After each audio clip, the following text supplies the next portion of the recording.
Welcome to the Diary of Dating Over 50 with Tanya R. Lewis, the hottest dating show on social media, hosted by the sassiest model of them all, Tanya R. Lewis. Are you 50 and single, dating or waiting to mingle? Be a guest on the Diary of Dating Over 50 with your host, Tanya R. Lewis.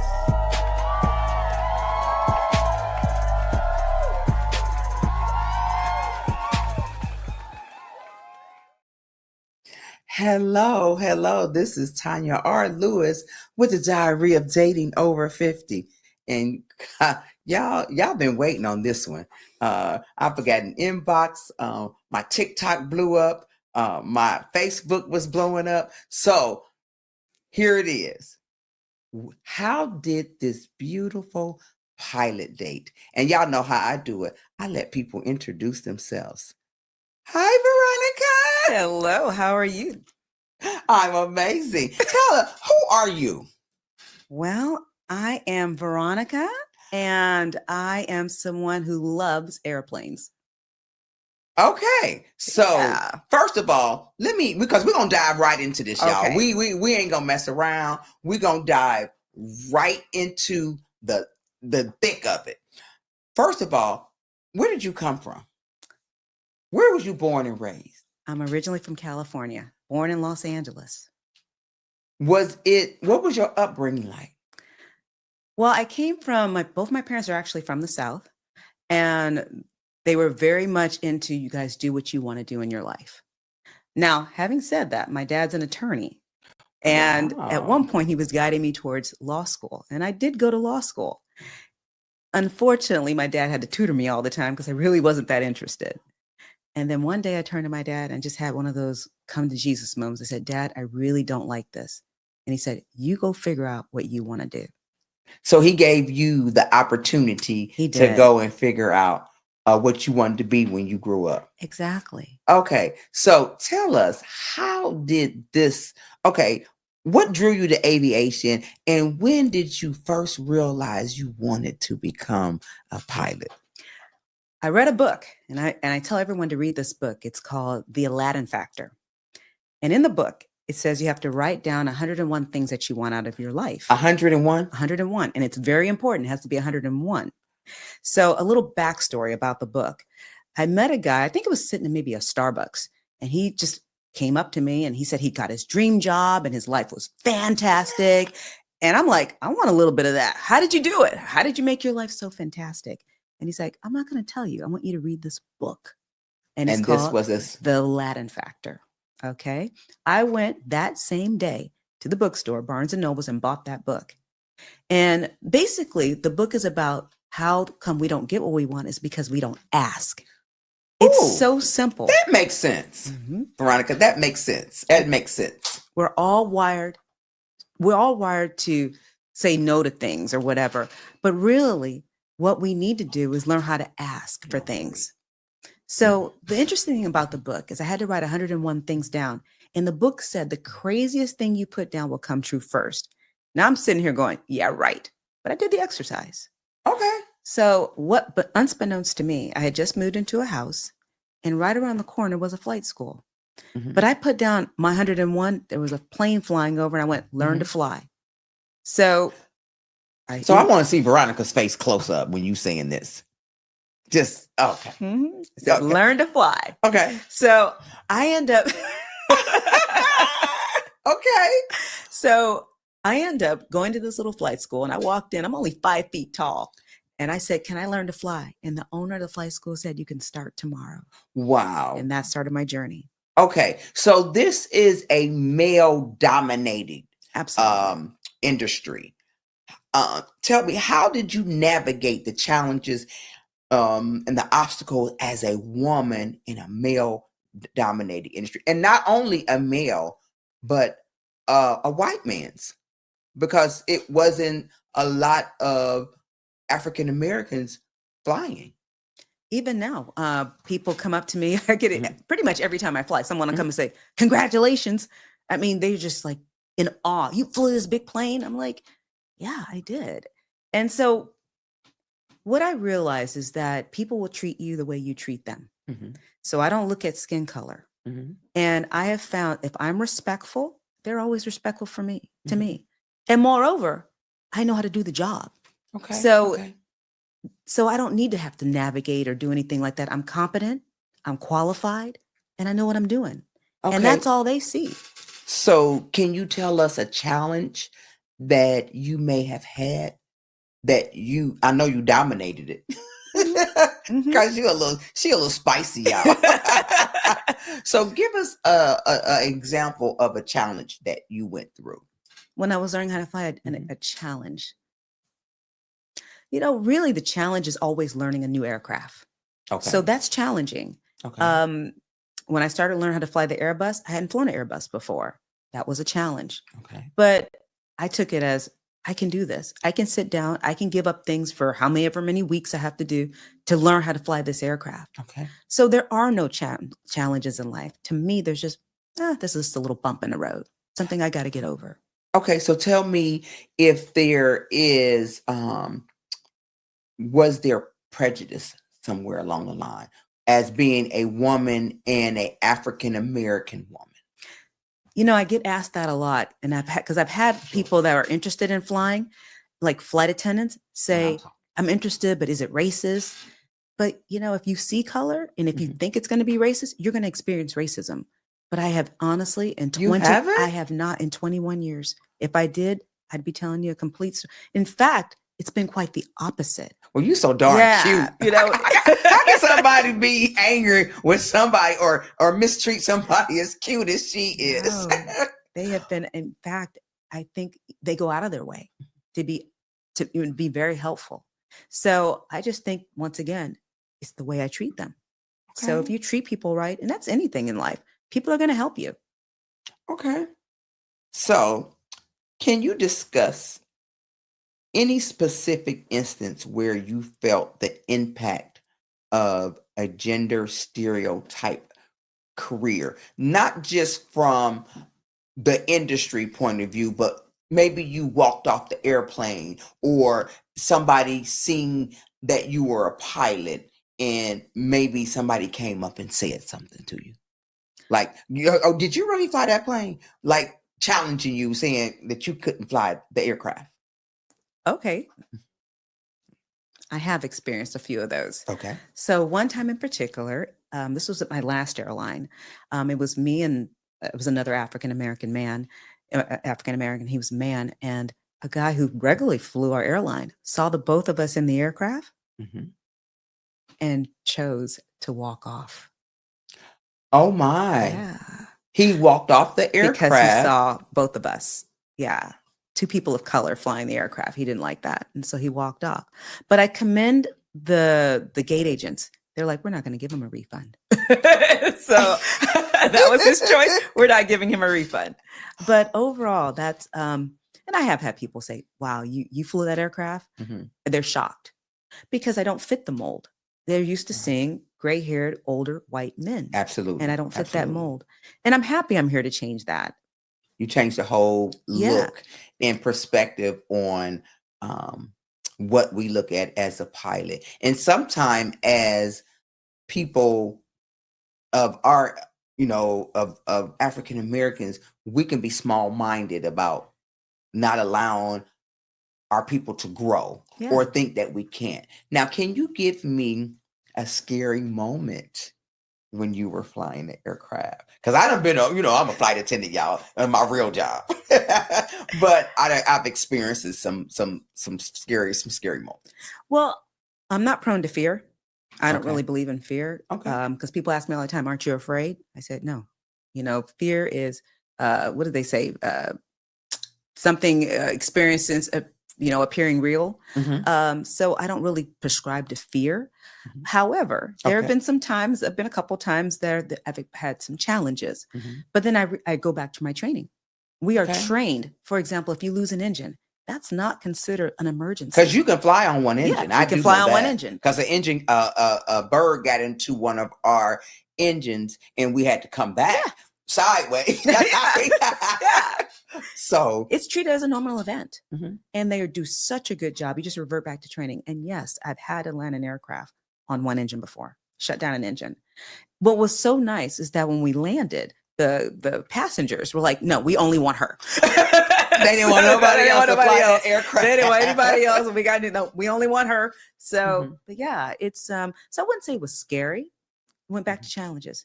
So unless you lose all your engines and you're like Sully landing in the Hudson, pretty much there's not too many things to get worked up about. She said no engine and planning and landing in nuts. So can you tell me, when you get into that airplane, Mhm. what is a moment like for you when you get in there and you see that sun come up? And I know you come up with the best idea. Because y'all, let me tell you something. When I'm running outside and I got music in my ear, I come up with some crazy stuff outside of the box that I'm gonna make happen. And I know because as a flight attendant, we're trained to go up in the cockpit when our pilots go to the bathroom. And sometime I look out there and I be like, only God, you know. Yes. So tell me one of your moments where you were up there and you were getting ready and something just came over and was like, because Well, you're a thinker. well, every time I'm in the cockpit, I feel I get a sense of gratitude, and I think to myself, that song. I always think to myself, what a beautiful world, and the Aw. fact that I get to experience it at 39,000 feet. The world is amazing. It's beautiful, and Yes. God gave us an amazing, beautiful, beautiful world. The clouds, the birds. It's the closest thing to God you'll ever get Yes. in terms of, it's right there. It's Yes. amazing. 'Cause And you- so I feel really grateful that God made me a pilot.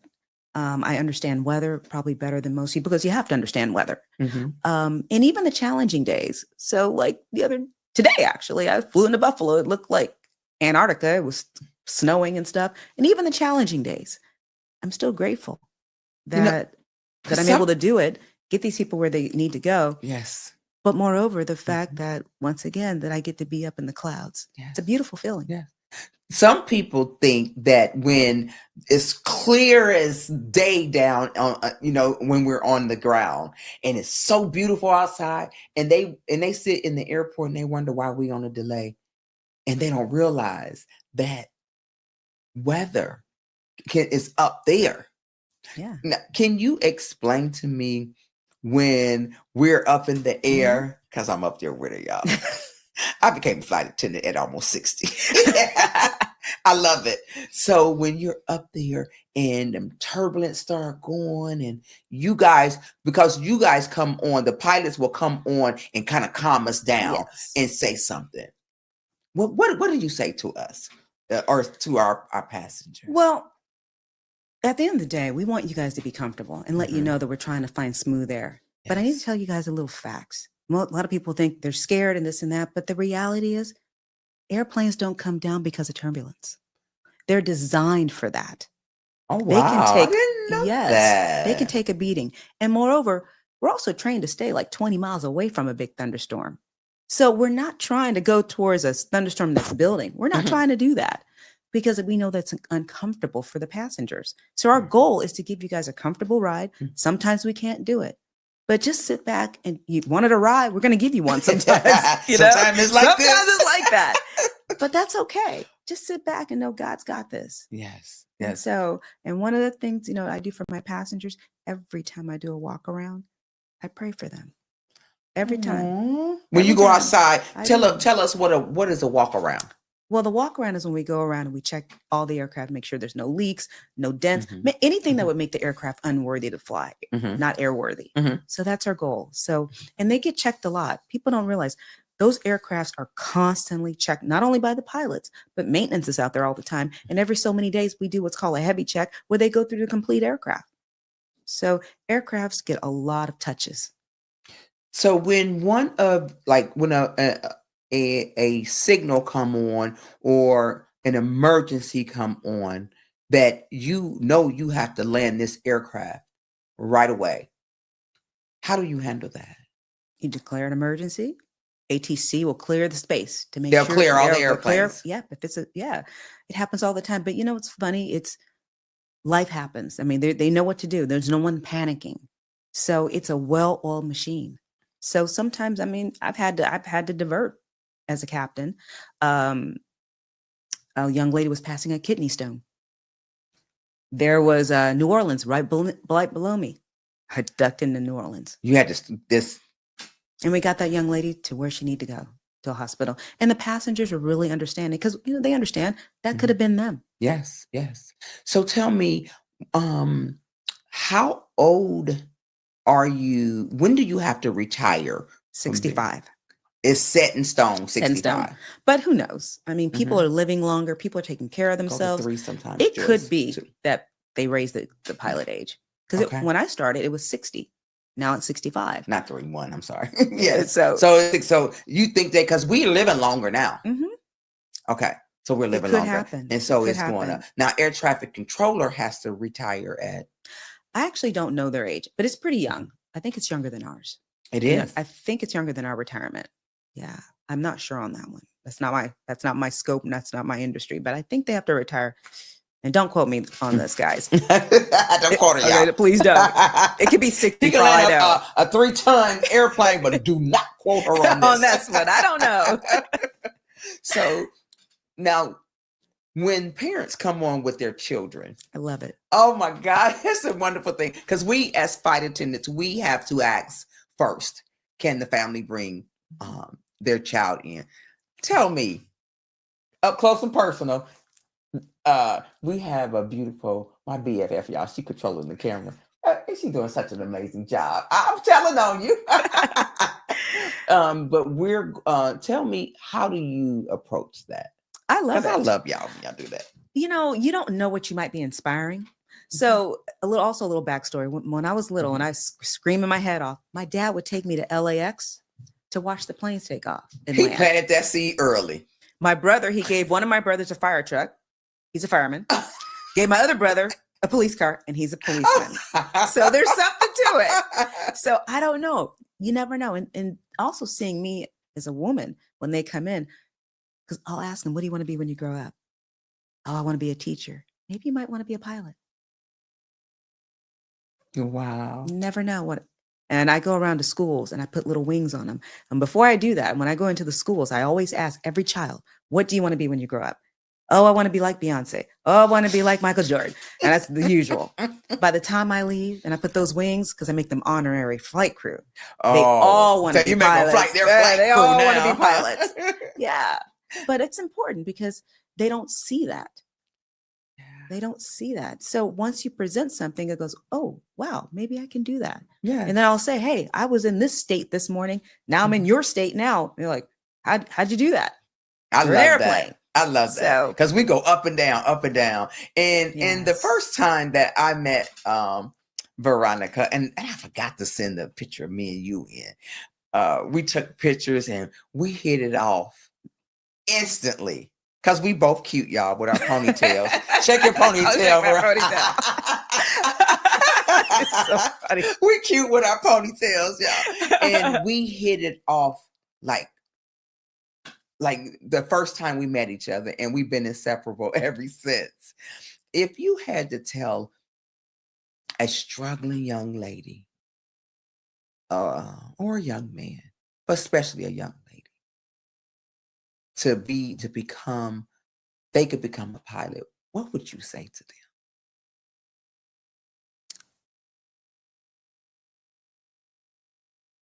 Never give up.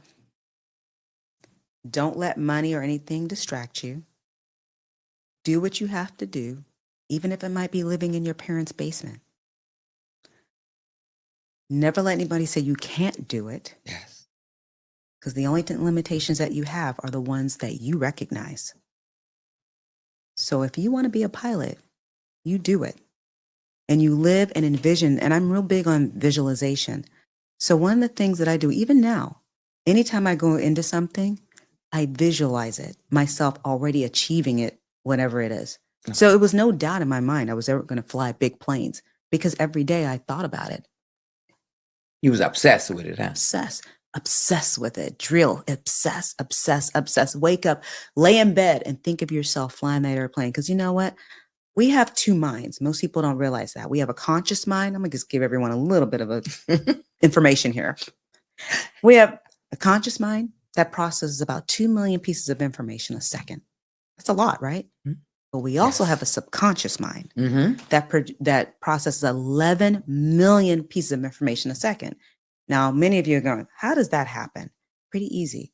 Our subconscious mind controls our breathing, our menstrual cycle, our heartbeat, all the blood that's going through our veins. It controls everything. Mm-hmm. That subconscious mind doesn't miss a thing. When you're driving down the street, it saw every tree, every It's bird, like a everything. computer. Click, click, It- click, click, click, click. it click, sees click, everything. Yes. So it's also a program. It's a Mhm. computer. Mhm. So program your computer. You're the author of your computer. Program your computer that I'm a pilot. I'm a pilot. I'm a pilot. I'm a pilot. People ask you what you are. I'm a pilot. That's what I did as a flight attendant. I was like, I am going to be a flight. Anybody I talk to, I'm getting ready to be a flight attendant. Mhm. I'm getting ready to go to flight. I'm getting ready to go to flight school on a regular. So but there's a lot of sacrifice that you have to go to, because some people weren't as fortunate as you, had a father that was an attorney. It's a lot of sacrifice that you have to do. What are some of the sacrifices? Okay, and that's a fair question. People Mhm. ask me that, but here's the thing: my dad didn't pay for flight school. I did. Okay. Okay. All right. Y'all So, hear that? all right. So yes, there's some sacrifices, but a lot of it is, what are you willing to sacrifice? Because there's a way to do everything, but what are you willing to give up? Yes. Are you willing to give up swiping all day long? Are you willing to give up getting the new iPhone? Are you willing to give up, maybe go live in your parents' basement for a while? What are you willing to give up? What are you willing to do? If for you're your not willing to dream? for your dream. If you're not willing to give up something for your dream, you shouldn't have it, and you don't deserve it. Wow. Y'all heard it here first. Let me tell y'all. I adore this woman, and she bring truth. But you know what, y'all? There's a fun side to Veronica. Okay. Charlie, can I get that video? The hula hoop video. Watch this, y'all.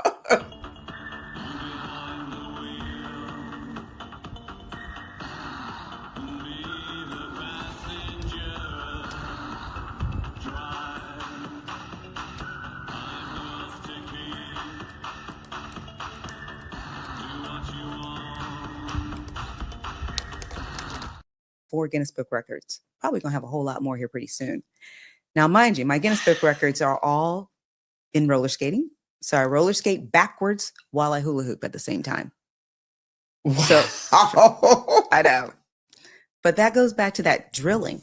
So I even now, they're in my car right now. Everywhere I go, I have those hula hoops with me. I will, if I'm traveling, I don't care where I am. Even if I'm going to Cancun, which I was last week on an overnight in Cancun, I have my hula hoops with me. Everything in life takes dedication. You can learn anything if you're willing to do 15, 20 minutes a day. I do usually an hour of hula hooping a day or more. Is that why you stay so beautiful and fit? It keeps me fit. And I didn't Yes. want to have to get on somebody's floor to keep my core tight. Mhm. So I have a completely flat stomach at 56 years old, and it's hula hooping. Yeah, will she change ain't, your she, life. she ain't 56, y'all. She's telling us some stories. But let me tell you something. I need to learn how to hula hoop. I mean, I know how to hula hoop, but I want to learn how to do it through exercise. Yes. You know, and as tall as I am, you know, she's shorter. I can have about 5 on my arm and be going like. Well, the funny thing is, I can do 40 to 60 at a time. Even You on can my do 40 to 50 I should have brought that video. hula hoops. Mhm.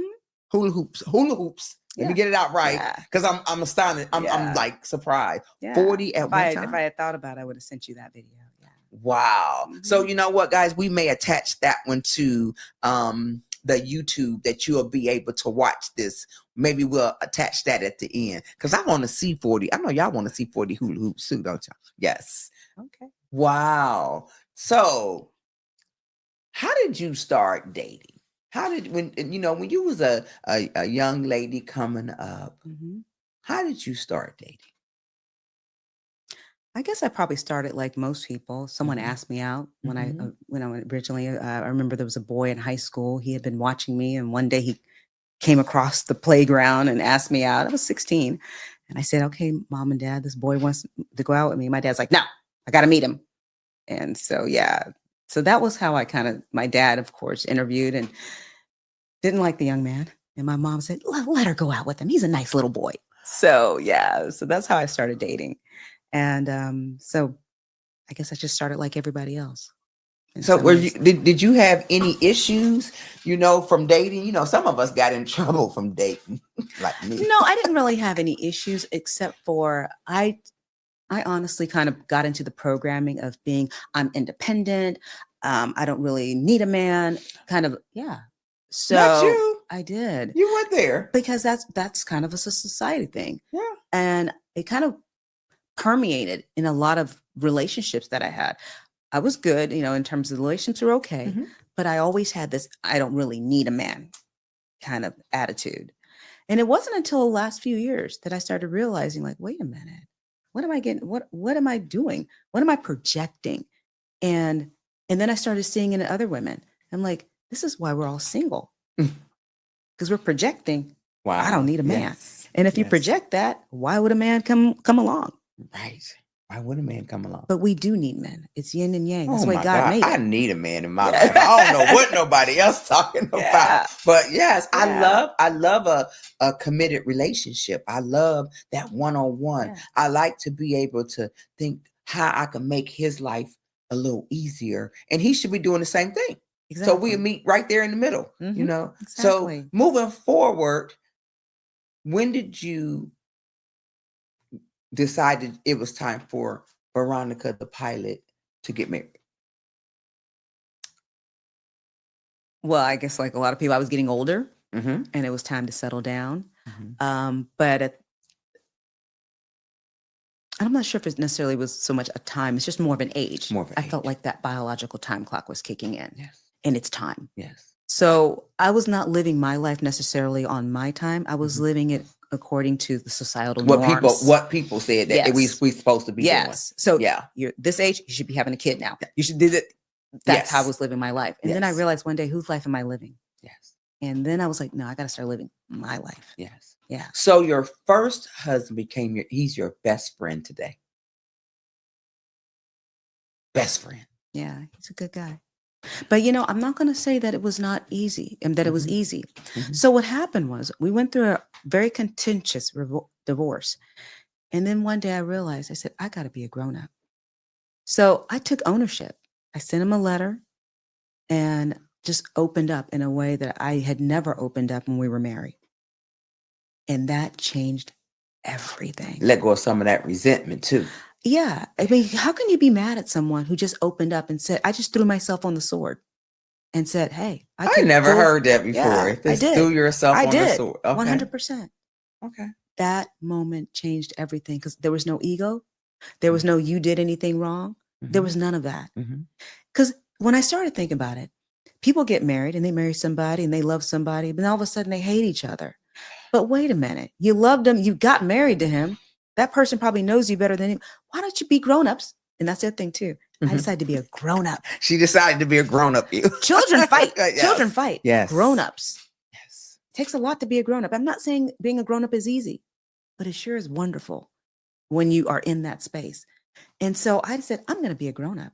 I am going to Mhm. make our relationship healthy. I am not going to live my life and be a lot of people hating their ex-husband, talking to. Yes. I want him to talk nice about me, and I talk nice about him. And once you decided to become that grown-up, you released all that anger, Oh, and yeah, you yeah. all are in a good space today. It freed us both. It freed him to be able to go on in his life. And now he has a wonderful life. He thanks me for that because he had held on to some animosity towards me for many Absolutely. years. And then he sees me move on just with someone else. Yes. That had to hurt. So I just let's be grown-ups. Let's be grown-ups. Talk about that someone else. Y'all know I'm asking these questions. Who is that someone else? My husband Michael. Yeah, look how she's Yeah. smiling. She cheesing, y'all. Look. Yeah. Yeah. So he's a good guy. Yeah. Yeah. And what I liked is the lessons that I've learned in terms of before I'd want to fight. Mhm. And I see people, they want to fight. Mhm. They want to win Mhm. because our egos are at stake. And prove each other who's wrong. But you know what? Yeah. You know what happens when you fight? Only thing that happens is you shut down that other person. That's all you Yes. did. That's all you won is you shut down Down that that other person. You didn't win anything. Nope. And that's what I realized. Because that was me and my ex-husband. We used to fight all the time. And we realized we lost a lot. Lost a lot. And you Yeah. know what? We've had a lot of one-on-ones about your ex-husband, and we're not going to spend I mean Mhm. your husband you're married to now. She wants to protect that relationship, but we had some one-on-ones, and she is in an amazing place. This man, what he looking for some more land for you? Yeah. Because okay, wait a minute. We get ready to show you what she do too on her spare time. Charlie, can you? They're all living in harmony. Ducks are not afraid of the dogs, and the dogs aren't afraid of them. 4:30 in the morning, and I work out. Mhm. So I go running in the dark So at that- 4:30 in the Yes, I morning? do. I'm dedicated. Dark. I love it. It's time. Because you know what's interesting about that time in the morning, people don't realize when you get up really early, first of all, I make it a job. Mhm. So I never give myself an excuse. People, it's this. No, I'm not motivated. Oh, no, sweetheart, you are motivated. You're motivated to get up and go work for somebody for that paycheck. So why not be motivated for your body? Yeah, and that's a good time to work out in the morning. It really is. Yes. And But then you go outside in the dark Yeah. by yourself and run around your property. Yeah. And Okay. here's the other thing too. There's a frequency, the birds and stuff. And so I never take a cell phone or anything with me, but the birds listening to their frequency in the morning actually wakes me up. And the other thing is the first light in the morning should be the sunlight hitting your eyes, not your cell phone, because the cell phone actually tricks your body. Whereas if you're getting natural light, it makes it so your body's in harmony with our Mother Earth. Wow. So I keep sure grab that cell phone, don't y'all? No. Should not be the thing I first look light. at. Yeah. But I like working out early in the morning. Yes. But you don't be scared you might run into lions, tigers, or bears out there in the country. That bear better run from me. I'll send that bear running. Okay. Yeah. So what else? What other animals because you were telling me you wanted to add more animals to your So farm. everything has to have a purpose in my life. Mhm. So right now I'm really into these little skinny pigs. And if you don't know what a skinny pig is, What is a skinny pig? A skinny pig is a hairless guinea pig. Now you're probably like, yeah, got some rodents. My dad saw it and he's like, what do you want those rodents for? But everything has a purpose. Mhm. So most people don't realize when they're tending to their garden and they go and they get all this like manure or whatever like that for their garden, Mhm. a lot of times you might want to read the package because some of it has human. Feces. Yes. Okay. Okay. I'm Okay. really not into that. Right. So I got the guinea pigs because they only eat vegetables. I use their poop in my garden for my vegetables because I grow a lot of food. Okay. Mhm. And so you're a vegan as well. I am. How long you been vegan? Well, That's I why was- her skin looked yeah, like that. I started vegetarian when I was 17, and then I went vegan when COVID happened. Full on vegan, no dairy, no eggs, no nothing. But So you have your own. You get your eggs from your. I remember you were so Yeah. excited when you told me I found some eggs. I got some eggs. yeah, I got lots of eggs. So, but what really the eggs are for other people. Mhm. But I also do use the eggs, the shell, as I make it into a powder, and I use it as a calcium source for my dogs. And I also use the shell as The a powder. dog's vegan too, y'all. Nah, my dogs are not vegan. My dogs are not vegan. Now that would be cruel.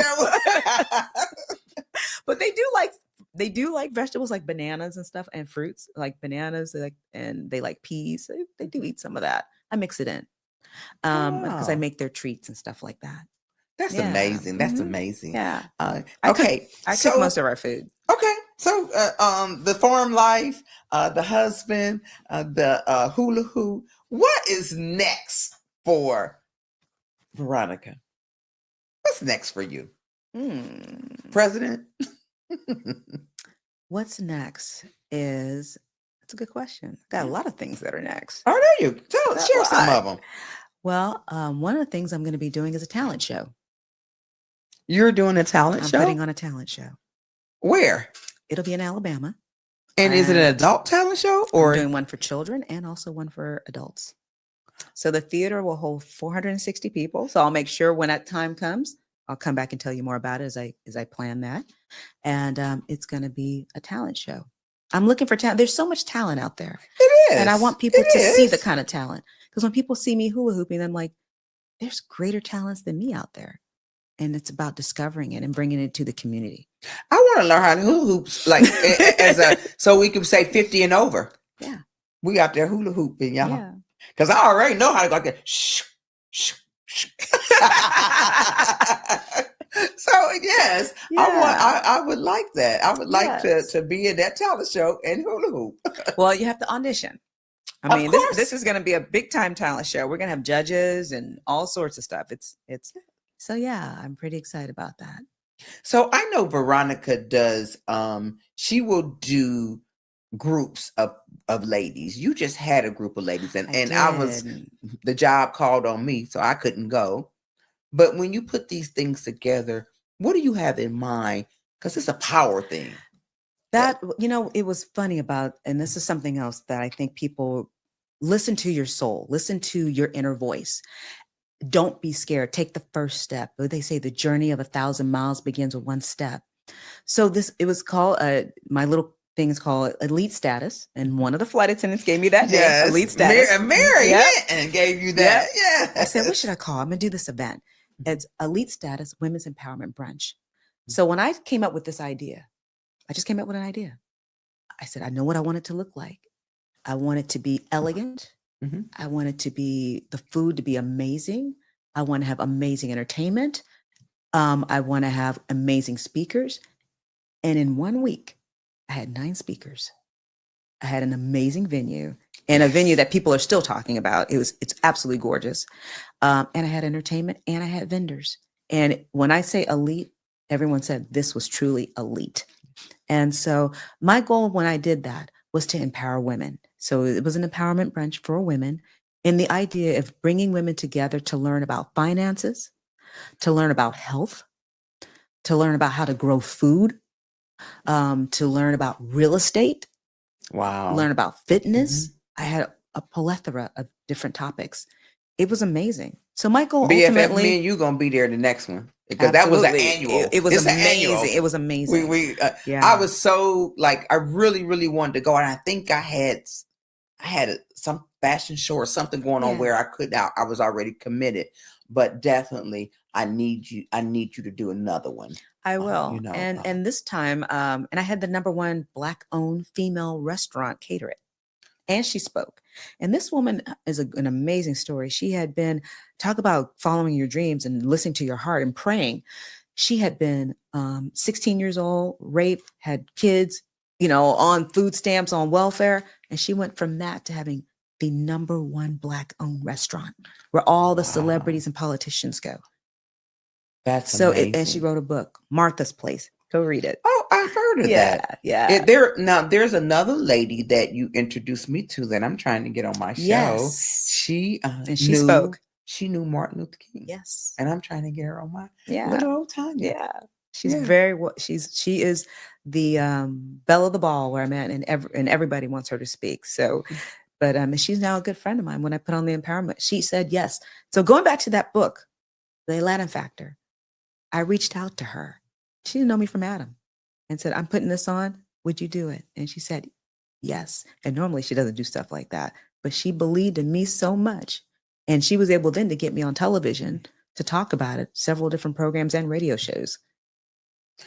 So it's so powerful. I cannot stress to everyone, get that book, learn the power of asking. Now, if I want something, I ask. I never, ever hold back. If I want something, I ask for it. So I'm asking on air, y'all. So she can't say no to me. I would have come out and interview her friends that are over 50, that are married, and they can give us any age, especially our young women, give us something. Put it out there. Put it out there how to ask, how to be friends, how to learn, how to motivate, how to be in powerful situations and powerful platforms and be able to everybody sit around the table and talk to the Diary of Dating Over 50. We're gonna ask that, y'all. Okay. So, Veronica, if you could touch one soul out there, what would you tell them? What would you tell them to send them off? Even somebody, whether they're young, old, especially old, because sometimes we feel like we're at an age and we can't do it no more because we're too old. Well, I'll let my life be a lesson. And like I said earlier, I didn't start hula hooping until I was 53. And why I did it is because I was tired of people telling and saying, when you get to be a certain age, it's over. Mhm. I wanted to show people, no, sweetheart, I'm just getting started. So live your life, your dreams, and go after it. And the other thing is drill. Whatever it is that you want to do, just do it. Every day in the quiet of your room, no one has to know about it. Just you and God. Just do it. Just do it. Just do it. Just do it. Just do it. Even if you don't feel like it, just do it. So, because people say sometimes things are hard. Well, you know what else is hard? Being broke is hard. Being overweight is hard. Being this is hard. You know what I mean? There's plenty of hards out there. Mm-hmm. Pick your It heart. is. Pick It your is. heart. Just pick it. Pick your heart.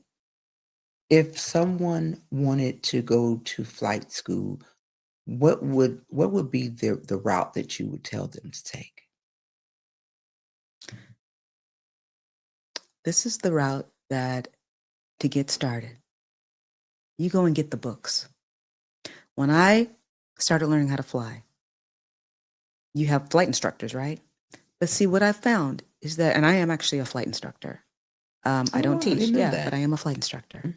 But see, what people want is for you to spoon feed them. Remember, children's behavior. That's a child behavior. You're not a child. There are books that you can get online and start reading. You can learn everything you need to know about flying from reading the books. You don't need an instructor. What you need an instructor for is to teach you how to fly the plane. But you don't need an instructor to teach you how to read. Okay? So you can read a book. But it's kind of, all that is kind of complicated, isn't it, Veronica? No. That's how I did it. I read there's different levels. You got to get your private pilot, your instrument, commercial, multi-engine. So I read all of your those private books. pilot Is the first step. How many hours do you have to get as a private pilot? I think it's still about 40 hours that of flying before you can go for your testing. Mm-hmm. But you have a written part of it. So what I'm saying is all of the written aspect of flying, you can teach yourself.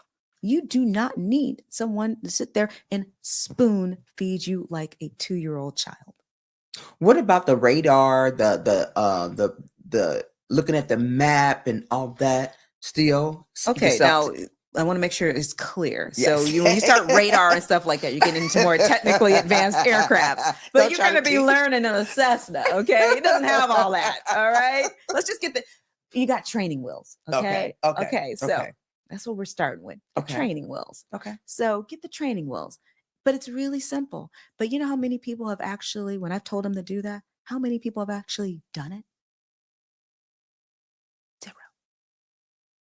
So I tell people, I am not going to fight for your limitations. If you believe that you can't do it, I will believe that. If it's too hard, you're right. Wow. But if you're really motivated and want something, there is no reason that you can't do this. And people say, well, you were this or this or this. I said, no, the only difference between me and you is I was willing to get up at 4:00 in the morning and study. Yes. The books are right there. So everyone who wants to learn how to fly, I just told you how to start. She just told you how to start. And if that's how I was. And if you, when I was in flight attendant school, I would get up at 3:30 in the morning and go to the gym. And then once I came from the gym, I would start studying, because people don't understand. People think flight attendant is waitresses in the sky, but it's so much that we have to learn. Absolutely. So, Veronica, I adore you. You know I do. I appreciate you. We're gonna get down there in Alabama on that phone, and we are going down there, and we're taking the diary down there, and we're gonna get with those women. That one that I missed because I had to work, not the big one, but a small intimate one that you had. Okay. All right. I look for forward my to it. final thoughts. Yes. Y'all, this was great. I could have went on all night and talked to her. I love when she and I get together, we just talk. Anyway, As we wrap up this episode, let's reflect on the remarkable journey of an African American female pilot. Their stories are not just about breaking barriers in aviation, but also about resilience, determination, and the joy of living life to the fullest. These pioneering women have navigated skies that were once closed to them. Their journey highlights the importance of representation and inspire future generations to follow their dreams, no matter how lofty. Each flight symbolized a triumph over adversity, reminding us that dreams can take us anywhere. Much like hula hooping, their lives are a dance of balance and creativity. It required practices, patience, and willingness to keep trying, even when the hula hoop falls. This playful activity reflects the joy of freedom that comes with embracing one's passion, reminding us that life is not just about reaching our goals, but enjoying the journey along the way. As we celebrate these incredible women, let's carry their spirit with us. Whether we're flying high or simply hula hooping through life challenges, may we all find our rhythm and soar to new heights. Thank you for joining us today. Keep dreaming big and never stop reaching for the stars until next time. My name is Tanya R. Lewis with the Diary of Dating Over 50. And you guys know I'm an advocate for human trafficking against our children. I have a big event coming up in Cleveland, Ohio, June the 28th. We're going to have fun while we bring awareness to this non-laughter issue. In Cleveland alone, there's over 1,000 children that are missing. I want to bring light to that. Now that I have a voice and a platform to bring it, I want to bring the light. I am getting ready to start classes so that because we're in the airport, Veronica and I, we both work at the same airport. They're going to teach me how to spot it. And with my big old mouth, we're going to spread the word, y'all. We're going to start putting so much heat on these children that are lost that nobody knows where they are. And just because a young lady or a young man or a young gay whomever decides to run away, they don't deserve to be treated like sex slaves. They may be confused. They may have went through a lot at home or in their life, and they just want to run away. But once these trafficker gets a hold to them and they give them drugs and they get them hooked, and once they come down 71 or 75 or get on an airplane, we don't know where they are. So join me June 28th. We're going to bring so much awareness to this. So again, this is Tanya R. Lewis with the Diary of Dating Over 50. Thank you guys for joining us. And thank you, Veronica, the pilot, for being here with us. Thank you.